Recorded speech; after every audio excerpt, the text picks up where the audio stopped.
বৃষ্টির দিনে আমরা ঝালমুড়ি অনেক বেশি পছন্দ করি, বিশেষ করে আমার ঝালমুড়ি অনেক বেশি পছন্দ। এই ভাইয়ের দোকানটা হচ্ছে আমাদের কুষ্টিয়া থানার মোড়ে, আর ওইটা দোকান না, একটা গাড়ির মতো। এই ভাইয়ের ঝালমুড়ির হাতের যে ছোঁয়া, মানে এত মজাদার ঝালমুড়ি আমি কুষ্টিয়াতে কখনোই খাইনি। আমার খুব ভালো লেগেছে ওনার ঝালমুড়ি। আর ওনার ঝালমুড়ির প্রাইস হচ্ছে, ডিম দিয়ে যে ঝালমুড়িটা সেটার প্রাইস মাত্র 50 টাকা, আর যেটা এমনি ঝালমুড়ি সেটা হচ্ছে 20 টাকা।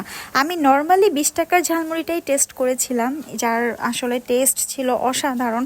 মানে হঠাৎ করেই রাস্তায় পেয়ে যে আমি এটা ট্রাই করি, আমার কাছে খুব ভালো লাগে। আপনারা যারা ঝালমুড়ি পছন্দ করেন অবশ্যই ভাইয়ার ঝালমুড়িটা খেতে ভুলবেন না, কারণ ওনার হাতে জাদু আছে ঝালমুড়িতে, আমি বলবো। কারণ আমার কাছে এই ঝালমুড়িটার টেস্ট এত মজা লেগেছে। মানে বৃষ্টির দিনে এরকম ঝালমুড়ি আমি অনেক পছন্দ করি। সবাই ভালো থাকবেন, আল্লাহ হাফেজ।